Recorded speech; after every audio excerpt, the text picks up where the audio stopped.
Amada igreja, graça e paz. Vamos continuar esse momento de culto agora com a exposição da sua palavra na carta de Paulo aos Efésios, capítulo 4. Estamos agora adentrando na segunda parte da carta aos Efésios, a parte prática dela. Efésios, capítulo 4. Não que a anterior não fosse prática, vocês já viram isso. Mas agora Paulo vai colocar tudo aquilo que a gente aprendeu nas últimas semanas na prática, vai aplicar tudo aquilo a várias situações extremamente específicas da nossa vida como igreja, como cristãos. Então, Efésios, capítulo 4, do versículo 1 até o versículo 6.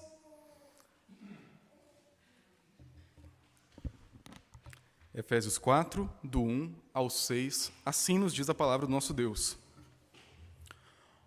Rogo-vos, pois, eu, o prisioneiro no Senhor, que andeis de modo digno da vocação a que fostes chamados, com toda humildade e mansidão, com longanimidade, suportando-vos uns aos outros em amor, esforçando-vos diligentemente por preservar a unidade do Espírito no vínculo da paz. Há somente um corpo e um Espírito, como também fostes chamados numa só esperança da vossa vocação. Há um só Senhor, uma só fé, um só batismo, um só Deus e Pai, de todos, o qual é sobre todos, age por meio de todos e está em todos. Amém. Vamos orar mais uma vez ao nosso Deus, pedindo que nos abençoe, para que a sua palavra transforme mais uma vez, mais um pouquinho, a nossa vida. Oremos. Pai amado, obrigado, porque o Senhor inspirou teu servo Paulo no passado a escrever uma carta tão preciosa para a nossa vida de igreja. Nos abençoa, Pai, para que através da carta de Paulo aos Efésios, do texto de hoje, o Senhor trabalhe a nossa vida não apenas individualmente, mas em comunidade, para que nós sejamos uma igreja que reflete a Tua glória. É o que nós te pedimos em nome de Cristo Jesus. Amém. Meu irmão, se você tivesse na sua casa um quadro precioso, ou um vaso caríssimo, um grande tesouro, um bibelô na sua casa que vale uma fortuna e só você sabe quanto você pagou, ou o valor simbólico que aquilo tem para você, talvez uma herança de família, algo de extremo valor, seja financeiro ou seja emocional para você. Como que você cuida desse objeto? Como que você protege esse objeto? Pensando em você que tem crianças pequenas em casa, o que você faria para esses pequeninos abençoados não jogarem tudo no chão? Como que você cuidaria disso quando tem visitas em casa? Talvez você esconderia? Talvez você colocaria um pouquinho mais para trás na estante para ninguém esbarrar sem querer e deixar cair? Será que você guardaria no cofre? O que você faz com aquilo que é extremamente precioso para você, o seu maior tesouro? O texto de hoje, meus irmãos, como eu disse agora há pouco, ele começa a parte prática da carta aos Efésios. Até aqui, Paulo estava falando das grandes bases teológicas, tudo aquilo que fundamenta a nossa vida como indivíduo, mas principalmente como igreja. Nós vimos, se você prestou atenção nas últimas semanas, que Paulo começa com uma oração falando sobre as bênçãos que temos do Pai, do Filho e do Espírito Santo. Depois ele ora para que a igreja receba todo o poder de Deus, todo o conhecimento para viver essa realidade. Depois, no capítulo 2, nas duas partes do capítulo 2, ele fala o que Deus fez para nos unir a Ele e o que Deus fez para nos unir uns aos outros. Depois, no capítulo 3, vimos em duas partes também o grande mistério do Evangelho, que agora, em Cristo Jesus, nós somos salvos pela graça e nada além disso. Não há necessidade de nenhum ritual, de nenhuma circuncisão, de nada, apenas a fé em Cristo Jesus. E depois ele orou. Diante de toda essa beleza, nos preparando para o que vem agora, o sermão da semana passada foi uma preparação para o que vem daqui para frente, uma oração ao Pai, pedindo que nós sejamos fortalecidos pelo Espírito, habitados por Cristo, para compreender e viver toda a plenitude de Deus que Deus tem preparado para nós. E ele falou que tudo isso viria para nós, daquele Deus que é poderoso para fazer infinitamente mais do que tudo quanto pedimos ou pensamos. Esse é o resumo do que vimos até aqui. E agora Paulo começa dizendo, rogo-vos, pois. Na tradução em português não fica tão claro isso, mas a conexão com tudo que veio antes é muito forte no original. É como se ele dissesse, meus irmãos, tendo visto tudo que eu falei, vamos botar a mão na massa. Chegou a hora de vocês fazerem alguma coisa com tudo que eu disse para vocês. E aí ele vai começar com esse rogo.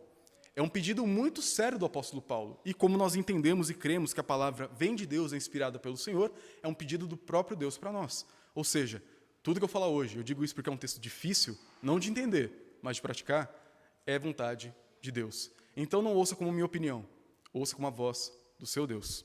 Então Paulo começa com esse rogo-vos, e ele fala quem ele é nessa história toda. Rogo-vos eu, o prisioneiro no Senhor.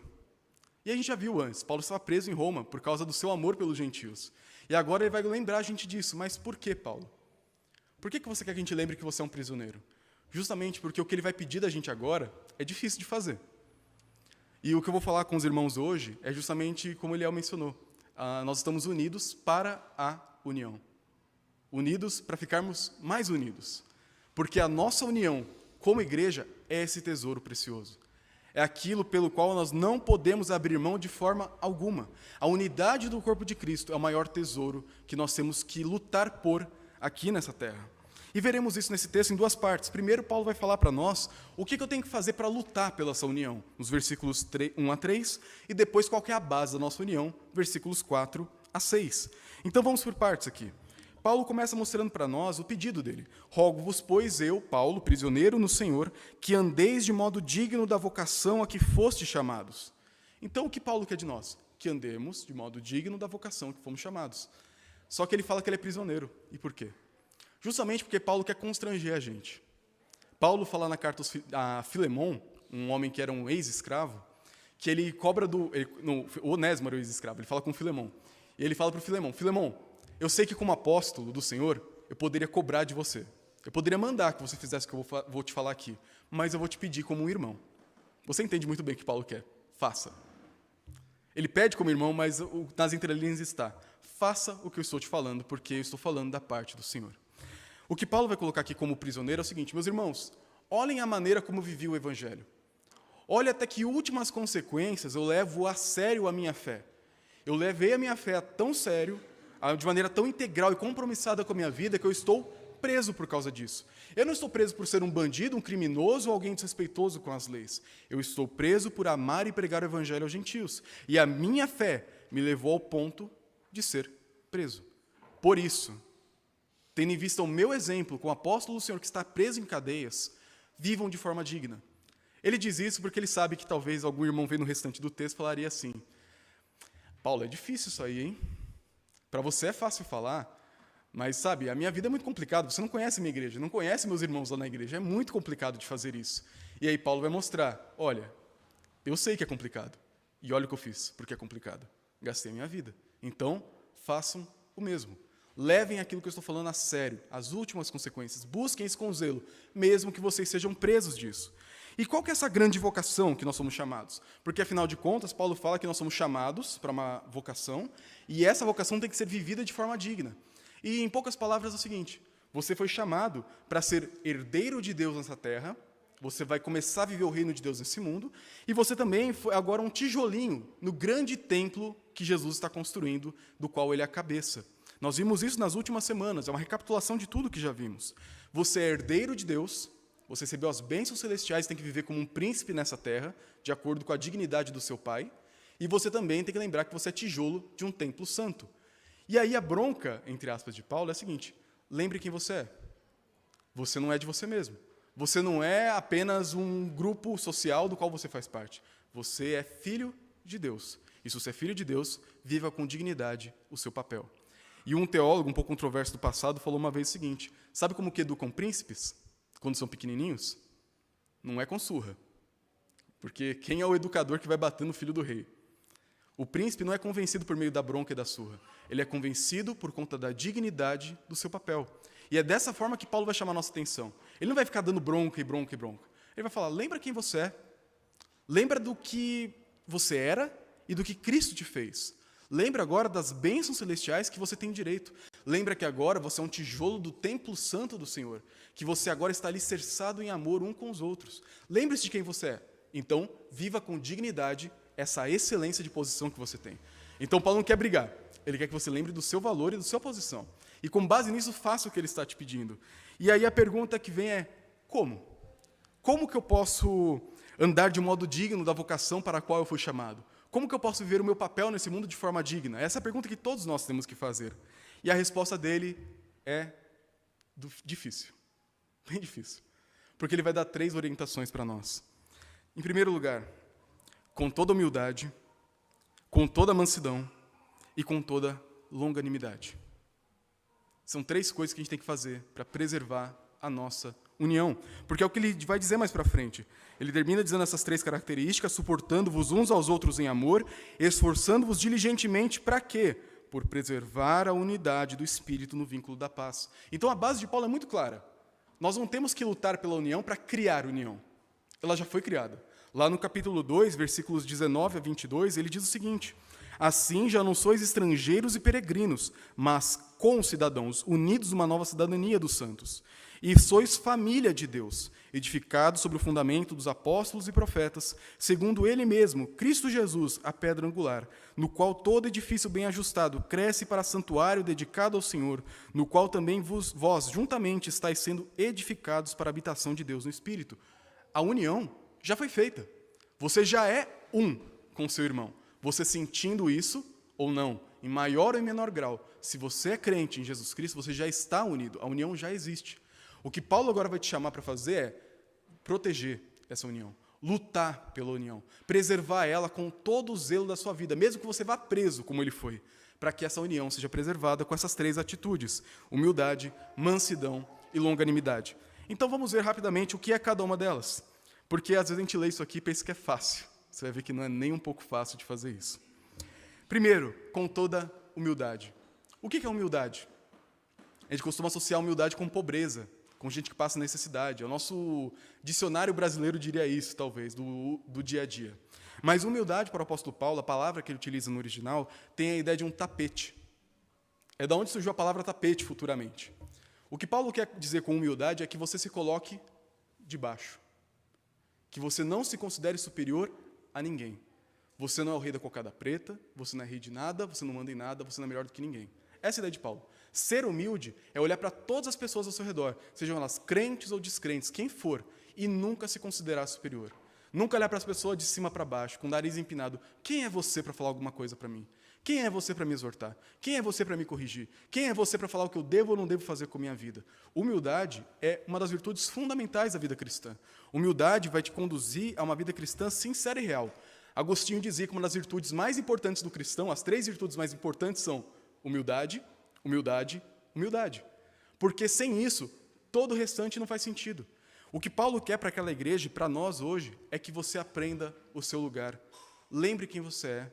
Não se considere superior a ninguém. Algo que ele vai falar várias vezes na carta aos Filipenses.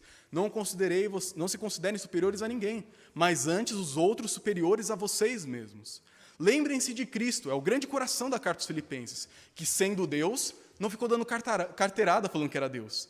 Ele se submeteu, ele assumiu a forma de servo, um ser humano, um servo. Ele se humilhou e nessa posição de agora de servo, ele deu a sua vida por nós, ele serviu. Ele não ficou dando carteirada às pessoas. Eu sou Deus. Com quem você acha que você está falando? Pensa bem, ele poderia ter feito isso várias vezes nos evangelhos. Pensa quanta provocação dos fariseus. Ele podia simplesmente fazer assim: morram. E todos os fariseus caíam mortos. Acabou o problema. Resolvido a grande tribulação da vida de Cristo. Ele poderia falar para os rebeldes: você não acredita em mim? Está aqui, ó, um milagre, monte, suba, e sobe uma montanha. Ele poderia fazer qualquer coisa. Mostrar o seu grande poder de forma avassaladora, para que calasse a boca de qualquer inimigo.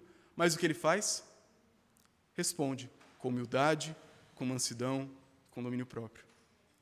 Ele responde às pessoas. Ele ouve os que o ofendem. Ele caminha com pecadores durante toda a sua vida. Pense como deveria ser difícil conviver com o tal do Pedro. Uma pessoa aparentemente bem impulsiva, um pouco pavio curto com as coisas, que não entendia muito bem de primeira, e tinha que explicar a explicação até. Você tinha que desenhar, explicar o desenho para a pessoa. Porque o Pedro tinha dificuldade de entender, e nós somos assim muitas vezes. Pessoas que têm dificuldade de compreender o que Cristo realmente quer de nós. Mas o texto de Paulo diz, para nós preservarmos essa unidade, nós temos que ser humildes. Não coloque ninguém debaixo de você. E como que eu posso perceber se eu estou com problemas nessa área? Porque a virtude é a humildade. Qual que é o vício? O orgulho. Quando eu sei que eu estou sendo orgulhoso?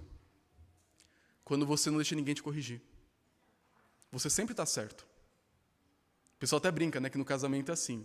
Ou a minha esposa está certa, ou eu concordo com ela. Ela sempre está certa. A última palavra é sempre a dela. Sim, senhora. Quando a minha é sim, senhora, né? A gente tem que perder essa visão, meus irmãos. Tanto no casamento, que é importante levar a humildade para o casamento, mas também para a nossa vida de igreja. Se eu sou uma pessoa que não aceita ser corrigida, você é arrogante. Pense na última vez que alguém chamou sua atenção e você ouviu a pessoa de boa. Você lembra? Difícil, né? Pense quando foi a última vez que você teve que pedir desculpa para alguém que você não queria pedir desculpa, chegou uma pessoa e falou assim, olha, lembra aquela vez, no último churrasco lá da igreja, que você falou um negócio? Então eu não gostei. E eu fiquei meses com raiva de você. Porque eu achei que não é assim que fala comigo. Eu não mereço ser tratado desse jeito. Nós somos arrogantes, meus irmãos. Isso acontece direto. Não é carapuça para ninguém, é para todo mundo. Nós temos essa dificuldade. Nós temos muita dificuldade de ouvir uma confrontação, ou uma palavra dura, uma bronca, uma exortação de alguém e levar isso com tranquilidade. Porque nós sempre pensamos que nós somos melhores do que nós realmente somos. O nosso espelho de casa é igual daqueles de parque temático. Sabe aquele espelho que você olha e você parece com um cabeção desse tamanho, um corpo fininho? As crianças lembram desse aqui nos parques, né? Você olha para aquele, você fica pequenininho, você fica altão, fica magro, fica largo. A nossa visão de nós mesmos é dessa forma. Por isso que Tiago vai falar que a única maneira do homem se enxergar perfeitamente é pelo espelho da palavra de Deus. Eu só sei quem eu sou de verdade quando sou confrontado pela palavra, porque sozinho eu nunca sou o vilão da história. Eu nunca fui arrogante. Na verdade, foi o outro que não me entendeu. Eu nunca fui arrogante, é que você não entende o meu lado. Eu não sou arrogante, você não conhece minha história, você não sabe pelo que eu já passei. Eu não sou arrogante, é você que não se comunica bem. É sempre o outro. Será que nós somos arrogantes, meus irmãos? Eu tenho certeza que em algum grau, sim. Talvez seja o pecado da sua vida. Talvez seja só um de vários outros pecadinhos que você enfrenta. Para todos os casos, meu irmão, nós temos que olhar para Cristo. Cristo é a resposta para nós termos humildade. Porque Ele, sendo Deus, não julgou como usurpação ser igual a Deus, mas Ele serviu e deu a sua morte em serviço daqueles que Ele amou e veio salvar. Por isso, em primeiro lugar, para nós termos uma igreja unida, um casamento unido, uma família unida, precisamos de humildade. O outro pode até estar errado sobre a opinião que ele tem de você. Ele pode até se exortar de forma dura e descompensada. Ele pode até ser injusto com você, mas uma pessoa humilde vai ouvir e vai pensar, será que não é verdade? Em algum grau, mesmo que a pessoa tenha errado na dose, será que não é verdade? Levar em consideração, ouvir, servir, amar as pessoas. Mas Paulo continua. Ele tem a segunda virtude aqui, que é a mansidão. E todas elas trabalham juntas, tá? Não é para você pegar só uma e esquecer do resto. Todas trabalham juntas. A mansidão, ela vem justamente de um espírito gentil. Uma pessoa dócil no lidar. Isso que é mansidão. Então, Paulo vai mostrar, em primeiro lugar, para preservar a unidade, se coloque como inferior do teu próximo. Não se julgue como superior de ninguém. Em segundo lugar, se torne uma pessoa com uma postura gentil. Uma pessoa agradável de conviver. E como que funciona isso? A humildade, ela vai nos desafiar bastante. A mansidão vai nos desafiar bastante. Porque a humildade, ela nos coloca numa posição. Eu enxergo o outro de baixo para cima. Ninguém é superior a mim. A mansidão vai fazer o quê? Agora que você enxergou a pessoa, trate-a com amor. Mesmo quando ela não merece. Mesmo quando ela é grosseira. Mesmo quando ela não muda no tempo que você quer que ela mude, do jeito que você quer que ela mude. Mesmo quando ela te retruca e é estúpida com você. A gentileza, a mansidão aqui, dá a mesma ideia, gentileza e mansidão, na língua original, é uma das virtudes mais difíceis. Porque você pode até, na humildade, pensar assim, eu não considero ninguém superior a mim. E talvez ficar só aqui. Mas se não leva a mansidão, a sua humildade foi uma enganação. Percebe? Está tudo ligado. Eu preciso enxergar o outro de forma correta, superior a mim mesmo. E agir de acordo com isso. Sabe aquela pessoa que é difícil de lidar? Porque a comunicação da pessoa é cansativa. É uma pessoa que fala muito. É uma pessoa que tudo critica, é toda cri-cri. Aquela pessoa que foi ressentida de qualquer coisa. Aquela pessoa difícil de lidar. Todo mundo conhece alguém assim. Talvez você seja essa pessoa. É você lidar com essa pessoa com paciência, com amor. E pensar, ok, eu entendi o que você queria dizer na primeira frase, mas eu vou ouvir todo o restante do discurso por amor a você, porque é importante que você fale e é importante que eu te escute. A mansidão vem justamente de nós não sermos ríspidos na nossa maneira de comunicar, não só na recepção, mas também na maneira como falamos com o nosso irmão. Quando nós temos a mansidão dentro de nós, eu não vou dar bronca nas pessoas assim, como que você não entendeu isso ainda? Você não ouviu, você não leu o sermão, você não entendeu a palavra de Deus. Eu já não te falei 10 vezes que não é para deixar a toalha molhada em cima da cama, seu animal. Nós somos ótimos em ser ríspidos. E qual que é a justificativa? Não, mas também olha o que a pessoa faz. Eu já falei 15 vezes. Eu não tenho sangue de barata. E eu já falei outras vezes. Isso não é ter sangue de barata, isso é ter sangue de Cristo. A mansidão é ter a postura que Cristo teve. Quantas vezes o Pedro não foi uma pedra de tropeço para Jesus? Jesus falou, Pedro, passe para trás, você está com ideias que vêm do diabo e não de Deus. Pedro, não é assim que funciona, se eu não lavar o seu pé, você não tem parte comigo, Pedro. Jesus falava com Pedro, mas falava com amor. Não era para esculachar Pedro. Quando nós encontramos pessoas que pecam ao nosso redor, e aqui olhando você como a parte inocente da história, que já é uma exceção assim normalmente bem considerável. Ser manso é você se comunicar de forma adequada. Pense que aquela pessoa é Jesus. Você brigaria com aquela pessoa desse jeito? Não, mas Jesus também não é pecar desse jeito. Eu sei disso. Mas quando nós temos humildade, a gente não trata o outro como inferior, a gente trata como superior. A gente olha para a pessoa com dignidade. Porque ainda mais se for um cristão, foi alguém por quem Cristo morreu. Quem sou eu para tratar a pessoa com falta de respeito? Quem sou eu para não querer suportar as fraquezas do meu irmão? A mansidão nos convida a uma vida de sacrifício, porque realmente talvez a parte mais difícil desse texto, tirando a última, porque ela nos convida a dar aquela outra face que Jesus falou. Lembra do Sermão do Monte? Jesus disse, se alguém te ferir a face direita, dá também a face esquerda. E Jesus não está falando para você apanhar de graça. O texto não fala de violência física, fala de humilhação. Se alguém for te agredir na face direita, em um mundo em que todo mundo, a sua grande maioria, sempre foi destro, como que alguém fere minha face direita? Já pararam para visualizar o texto? Não é com um soco. Porque se eu der um soco em alguém e Jesus toma o geral e eu sou destro, o que eu vou acertar? A face esquerda, não a direita. A face direita acertada como? Aquele tapa que não machuca tanto fisicamente, mas machuca no coração, machuca na alma. Aquele tapa de humilhação. O que Jesus está falando é o seguinte, se alguém te humilhar, não brigue por seus direitos. Se alguém zombar de você, da sua fé, ou de qualquer outro motivo, não se vingue a você mesmo. Dê outra face. Suporte a ofensa. Por que a ofensa pode fazer? Nada real. Apenas ofender. Se você for vítima de violência, você pode e deve fugir da violência. Se você sofre violência doméstica, procure a polícia. A dar a outra face não é uma desculpa para você ser passivo e apanhar de todo mundo. É para você aprender a levar desaforo para casa. E é justamente o que a mansidão envolve. Porque quando eu entendo quem é o outro, superior a mim, e eu entendo qual é o meu papel com o outro, eu consigo começar a viver como igreja. Porque uma igreja em que pessoas não têm humildade e gentileza é uma igreja fadada à separação. Mas Paulo continua com a última virtude, que é a longanimidade, ou como alguns gostam de ler, a longanimidade. Essa é a ideia. É uma paciência muito longa. Muito mais longa do que você está disposto a suportar. Não é uma mera paciência, é você aguentar depois de já ter aguentado. É quando sua paciência já esgotou, a longanimidade entra em ação, é aquele extra, que se estende, se estende, se estende.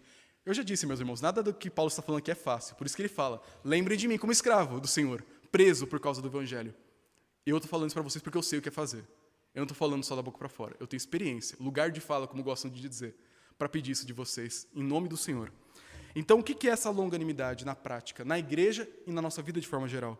É quando você já falou aquelas 15 vezes da toalha molhada em cima da cama, você deixa levar mais uma 16ª, 17ª, 19ª, 20ª, 50ª, 100ª. É claro, não precisa chegar a tanto, dá para tratar do problema bem antes de chegar na 50ª vez. Mas a ideia é basicamente essa, você não vai estourar, você vai manter a paciência longa. Me ofendeu uma vez, converse com a pessoa, com humildade, com mansidão, com gentileza. Não resolveu? Com mansidade, com humildade, com mansidão e com gentileza. Não resolveu na segunda vez? Com humildade, com mansidão, com gentileza. É difícil mesmo, é de propósito. Porque Paulo quer que nós aprendamos a viver o Evangelho. E tudo que ele está pedindo de nós é o que Cristo fez. Perceba, Jesus andou quanto tempo com seus discípulos? 3 anos. E quando ele ressuscitou e estava para subir aos céus, o que ele falou para eles? Eis que estou convosco todos os dias. E todos os dias significa todos os dias mesmo. Jesus está com você quando você peca contra ele. Quando no domingo você participa da ceia do Senhor e fala assim, Senhor, me dá poder para nunca mais pecar nessa área, para não cair, para ter uma vida diferente, uma vida transformada pelo poder do teu Espírito, porque eu sei que o Senhor pode fazer infinitamente mais do que tudo quanto pedimos ou pensamos. Chega segunda-feira à tarde, peca. No mesmo pecado que você pediu perdão no domingo anterior. O que Jesus faz com você? Te abandona? Ele está com você todos os dias até a consumação dos séculos. Quando você pensa que o seu pecado vai te afastar do Senhor, o que Jesus faz? Fica. Ele ama, Ele é presente. Jesus não nos abandona. O que Paulo está querendo com essas 3 virtudes não é algo sobre-humano, é justamente o caráter de Jesus. Por isso, meu irmão, eu orei com isso com o Eliel aqui antes de começar o sermão. Eu orei para que você não tivesse dureza de coração para ouvir isso, porque é difícil mesmo. Eu quero que você entenda que essa é a vontade de Deus. E o que Ele está te pedindo não é algo impossível. O que Ele quer é que você seja mais parecido com Jesus. Porque tudo que Paulo pede é justamente o que Jesus fez. Lembra o que Jesus disse? Aprendei de mim, porque eu sou manso e humilde de coração. Jesus praticou cada uma dessas coisas ao extremo.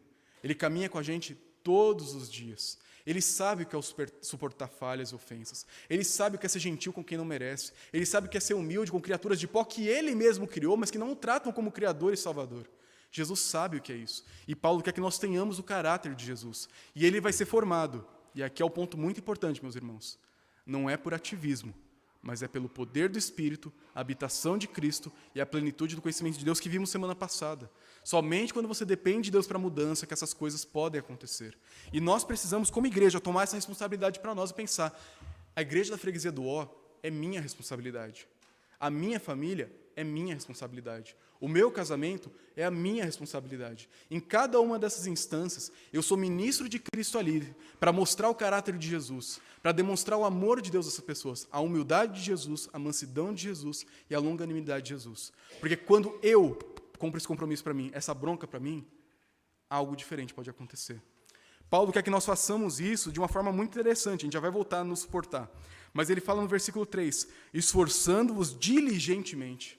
Ou seja, meus irmãos, não é algo passivo. Se você ouvir esse sermão e não botar em prática conscientemente, você não está obedecendo o texto ainda.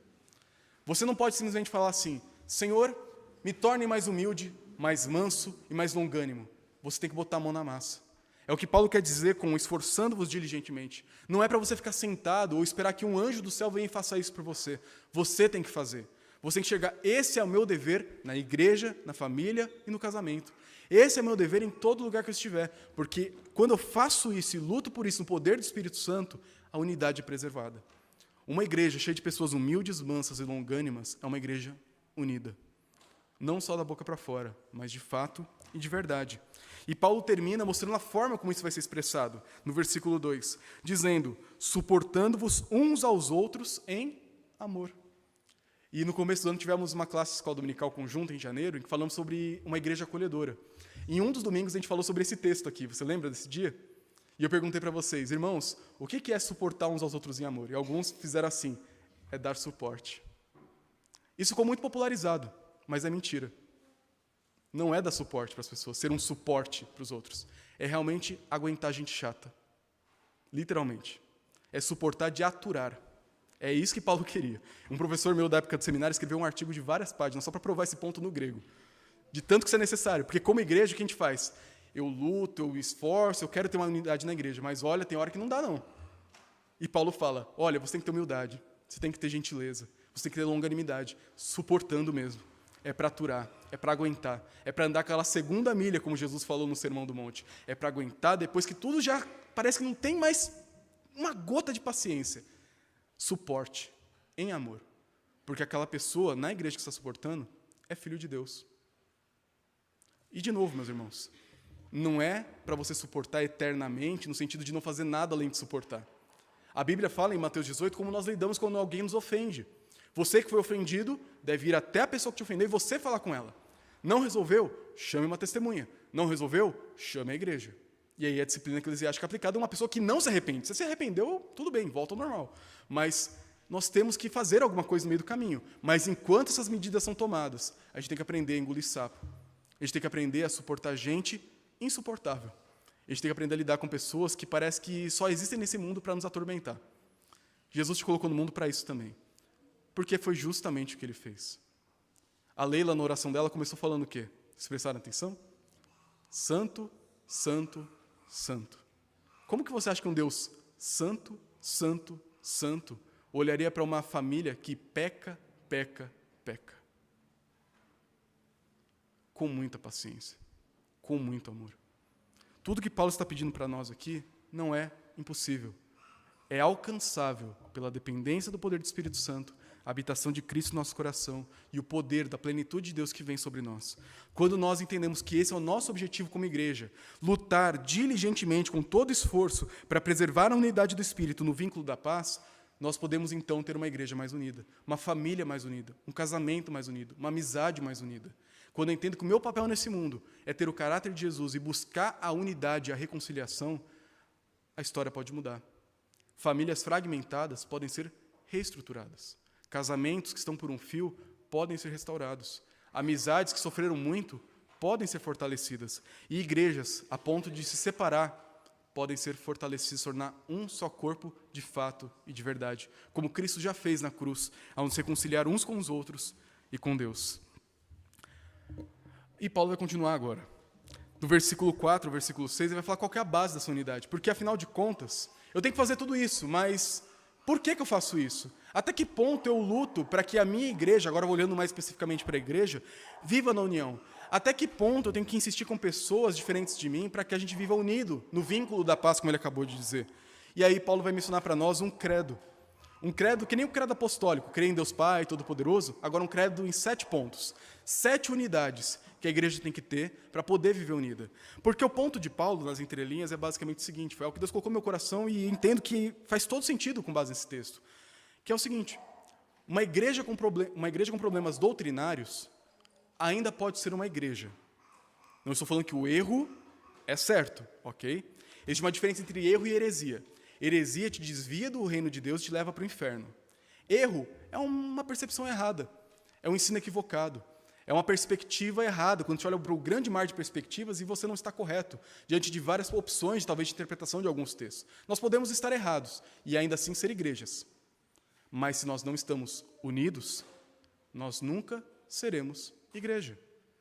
Não dá para ser igreja, como eu tenho falado várias e várias vezes, sozinho na sua casa. Igreja é o corpo de Cristo, essa união de pessoas que nós temos aqui, e também aqueles que não têm condições de vir, que estão em casa, os idosos e enfermos também. A união da igreja é o que faz a igreja ser. Você é membro, mas este é o corpo, você não é corpo sozinho. E nessa união, nós devemos lutar pela unidade, porque se não há unidade, você pode ter a doutrina mais correta desse mundo. Não é igreja. Você pode ter decorado uma teologia sistemática inteirinha, saber a confissão de fé de Westminster, os catecismos, brigar no Facebook, no Instagram, por causa da doutrina mais correta e pura da igreja, mas se não tem unidade, se você não vive vida de igreja, do que adianta? Em que você é melhor do que um fariseu? Nada. Então Paulo vai nos mostrar aqui 7 pontos que a gente não pode abrir mão. O restante a gente pode até conversar, mas esse aqui a gente não pode abrir mão, que são as bases da nossa união. O primeiro deles, há somente um corpo. O que ele quer dizer com isso? Que existe apenas uma igreja. E às vezes algumas pessoas me perguntam assim, pastor, o que é uma seita? Nos últimos meses, várias pessoas me perguntaram isso, eu achei até curioso. Seita é um grupo de pessoas que diz crer no mesmo Deus que a gente, mas que tem esses pontos aqui equivocados. Em resumo, seria isso, usando uma definição bíblica. E o primeiro desses pontos, que é o mais gritante em muitas das seitas, é justamente o seguinte, há somente um corpo. Igrejas em que falam que só há salvação nessa igreja, nessa denominação, são seitas. Não há salvação fora da congregação cristã do Brasil. Não sei se eles mudaram a formulação doutrinária nos últimos anos, mas até um certo tempo atrás, essa era a convicção da congregação cristã do Brasil. É uma convicção de seita. Só essa igreja é pura, só essa igreja é correta, e só quem está aqui é salvo. Isso é uma seita. Por quê? Paulo fala que existe só um corpo, que é o que nós chamamos do credo apostólico de ou igreja católica ou de igreja universal, depende da tradução. A ideia é exatamente a mesma, é que existe apenas uma única igreja, espalhada por toda a terra, em várias eras, seja na terra, seja no céu, seja presbiteriana, batista, assembleiana, o que for. Existe apenas uma única igreja. Eu sou irmão do meu irmão batista. Eu sou irmão do meu irmão, que talvez seja na igreja católica, um sistema todo errado doutrinário, mas que crê sinceramente no Senhor. É meu irmão na fé. Porque é apenas uma única igreja, apesar de ter denominações diferentes. Esse é o primeiro ponto de Paulo, que a igreja é universal, uma única igreja. Depois, um só Espírito. Só existe o Espírito Santo. Ele é Deus, ele é a terceira pessoa da Trindade, ele veio para transformar nosso coração, nos capacitar, nos empoderar para viver o Evangelho, ele nos dá a compreensão da palavra de Deus, ele inspirou os autores bíblicos. Eu creio no Espírito Santo, ele é Deus ou ele é uma força? Os testemunhos de Jeová acreditam que o Espírito Santo é uma força, portanto, uma seita. Não só por isso, tá? Por vários outros motivos do texto, mas é uma seita, porque o Espírito Santo não é Deus, é apenas uma entidade, uma força, uma manifestação de Deus, mas não é Deus. Se eu creio que o Espírito Santo é Deus, segundo ponto, sou crente. Aí ele continua, como também foste chamados numa só esperança da vossa vocação. Qual que é a esperança do crente? Que Cristo veio ao mundo me salvar dos meus pecados e um dia retornará para resgatar a sua igreja. Eu creio na segunda volta de Cristo? Eu creio que sou pecador e sou salvo somente pela graça, pelo que Cristo fez por mim? E que agora eu sou nova criatura por causa do sangue de Cristo? Sim, você é crente. Temos unidade. Ele segue. Versículo 5, há um só Senhor, falando de Jesus. Eu creio que Jesus Cristo é o Senhor, o dono de todo o universo, Criador dos céus e da terra, que veio ao mundo, Deus e homem, ao mesmo tempo, para me salvar dos meus pecados, que morreu na cruz, ficou sepultado 3 dias, ressuscitou em corpo e subiu aos céus, está sentado à direita de Deus Pai Todo-Poderoso, de onde ele vai voltar para julgar vivos e mortos. Eu acredito nesse Senhor. Se eu acredito que Jesus era um anjo, Miguel, Gabriel, uma entidade, ou um homem que foi divinizado, mas perdeu a divindade na cruz, ou um fantasma, ele não ressuscitou em corpo, não temos unidade. Além disso, uma só fé. Tem só um jeito de chegar até Deus, pela fé, na confiança no Messias, um conjunto de crenças da vida cristã que forma quem nós somos em Jesus. Um só batismo, e aqui dá um pouco de problema. Na igreja presbiteriana nós batizamos como? Por aspersão. Nós pegamos um pouquinho de água e derramamos sobre a cabeça de crianças ou de adultos. Mas tem igrejas que batizam por imersão. Você coloca o corpo inteiro debaixo d'água. E algumas poucas fazem por efusão, que é você realmente derramar água como se fosse uma jarra na cabeça de alguém, dar um banho. São formas diferentes de batizar. E qual que é a mais correta? Nenhuma. É claro, nós temos evidências na simbologia da descida do Espírito Santo, do símbolo do batismo, que apontam, por isso que nós fazemos por aspersão, que a água vem de cima para baixo, e não a gente que entra e sai dela. Mas é um debate para outro dia. O grande ponto, meus irmãos, é que a igreja presbiteriana batiza por aspersão. Mas se você foi imerso, tudo bem. Recebi por efusão, tudo bem. É batismo. Se é feito em nome do Pai, do Filho, do Espírito Santo, em uma igreja que professa esses pontos credais aqui com sinceridade de fidelidade bíblica, é válido. Por isso que nós não rebatizamos alguém que vem da Assembleia de Deus, não rebatizamos um batista, não rebatizamos pessoas de igrejas irmãs. Mas se a pessoa vem de uma seita, rebatizamos. Na verdade, batizamos, né? Porque o primeiro batismo veio de uma seita. Então a pessoa é unida ao corpo de Cristo, unida a Deus, com a doutrina correta. Por isso que o pastor batiza e não os membros, porque o sacramento vem junto com a palavra, tem que ser administrado corretamente pela palavra de Deus. Então, você crê que o batismo é o sinal de que você agora faz parte da grande aliança da família da fé? Sim, estamos juntos. E que usa água, né? Depois, versículo 6, ele termina. Um só Deus e Pai de todos, o qual é sobre todos, age por meio de todos e está sobre todos. Você crê que existe apenas um Deus nesse universo? O Pai que enviou o Filho, e juntamente com o Filho enviou o Espírito para nos salvar? Um Pai que hoje eu posso chamar de Pai, pelo que o Espírito fez na minha vida, que Jesus fez na minha vida, que foi simbolizado no meu batismo, me unindo ao Pai, o Filho e o Espírito Santo.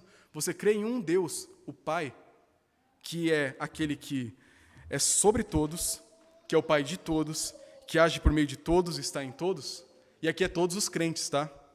Nós vimos no comecinho do capítulo, na verdade metade do capítulo 3, Paulo falando o seguinte, versículos 14 e 15. Por esta causa me põe de joelhos diante do Pai, de quem toma o nome toda a família, tanto no céu como na terra, a família da fé, tá? Não é que Deus é Pai de todo mundo, não é que Ele é o Deus que está em todo mundo, um panteísmo. Deus é Pai porque Ele está sobre o seu povo, os seus filhos. Então Paulo faz toda essa lista aqui para nós, para nos mostrar qual que é a base da nossa unidade.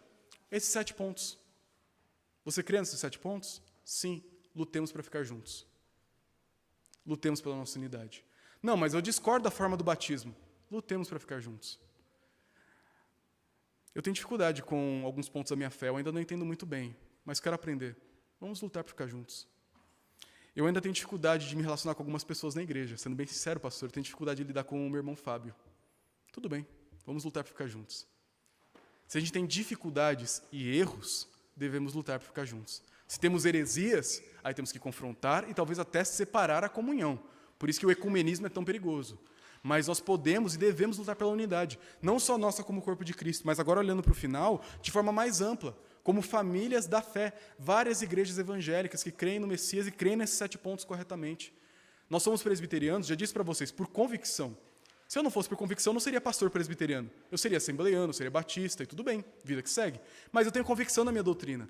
Mas não é porque eu tenho convicção da minha doutrina, porque eu gosto da confissão de fé, gosto dos catecismos maior e menor de Westminster, que eu tenho o direito de desprezar meu irmão que pensa diferente de mim em pontos que não são esses. Ah, meu irmão fala em línguas. Irmão, para de ser besta. Para de brigar por causa disso. Não, mas a pessoa não entende a guarda do domingo como eu faço. A pessoa não entende como eu entendo o uso de imagens de Jesus. Meu irmão, é uma quebra desses 7 pontos? Para de brigar por besteira. Tudo isso é importante de discutir, de entender, de conversar e buscar clareza bíblica. É importante que você tenha convicção de cada um dos assuntos que você crê. Mas não é para brigar. A gente só tem problemas de união se quebrar um desses 7 pontos. Não quebrou? Pare de brigar.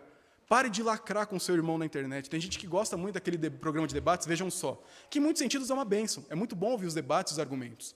Mas tem gente que vê aqueles vídeos, eu costumo assistir de vez em quando, e coloca nos comentários, nossa, colocou outro no bolso, jantou. Como que tem idiota que acredita nisso? Meus irmãos, isso é um pecado absurdo. Nós somos irmãos na fé. Nós somos um só corpo, como diz o começo do versículo 5, versículo 4. Um só corpo, meus irmãos. Vamos parar de brigar uns com os outros. Vamos parar de brigar com irmãos de outras denominações com convicções diferentes que não quebram esses 7 pontos centrais. Vamos lutar por uma igreja cada vez mais unida. Cada um com sua convicção? Sim, mas com união, com unidade, com amor. Não com o ecumenismo que fala que é tudo igual e tanto faz as diferenças, mas com o ecumenismo que entende assim, temos diferenças, mas o que nos une, esses 7 pontos, não abrimos mão. E nesse motivo estamos juntos.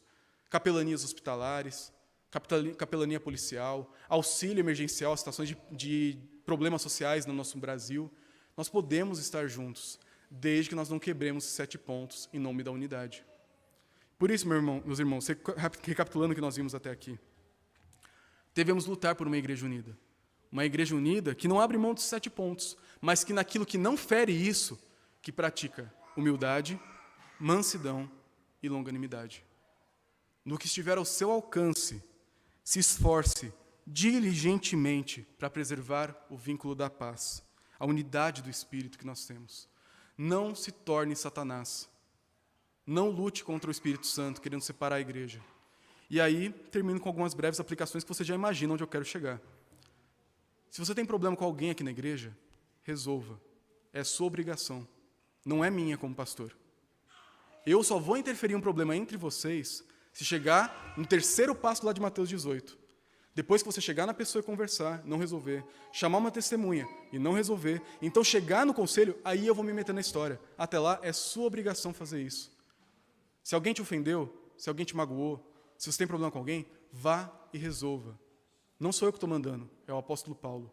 Se esforce diligentemente para acabar com qualquer ruído que haja na nossa comunicação, no nosso amor, na nossa unidade. Se você tem um problema, é o problema seu.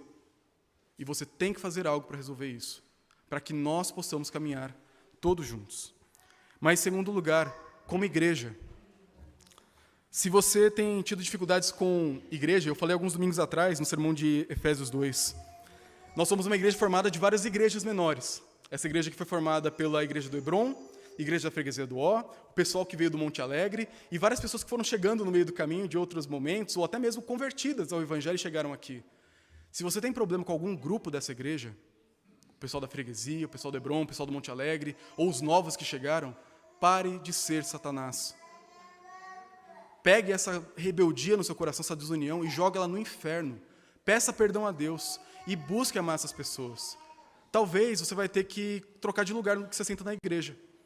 Algumas pessoas sentem em alguns lugares na igreja, isso aqui é um negócio curioso de pensar, porque é mais fácil de sair, porque tem criança pequena, porque é mais fácil de atender na porta, no caso dos diáconos, ou por algum motivo muito específico. Não tem nenhum problema. Mas se você senta em algum lugar específico da igreja para não ficar perto de alguém, é um problema. Troque de lugar. Se tem alguém que você não fala, mande uma mensagem, converse com a pessoa. Não evite o seu irmão se ele não quebra nenhum dos 7 pontos. E se quebra, a gente tem outro processo para fazer isso, mas não é o momento para a gente falar disso. Por isso, meus irmãos, lutemos pela unidade, que já existe. O texto fala, essa unidade ela está firmada no Espírito, pelo vínculo da paz, que nos fez membros uns dos outros, para sermos juntos, um só corpo. Por isso, meu irmão, não se torne inimigo do Espírito Santo. Lute pela unidade. Suporte os erros do seu irmão. Suporte mesmo, com paciência bem longa. Considere aquela pessoa superior a você mesmo e trate com gentileza, com amor, dando um copo de água para aquela pessoa que você tem vontade de dar um copo de veneno. Ame como Jesus amou. Lute pela unidade, como Jesus lutou e como Ele luta até hoje.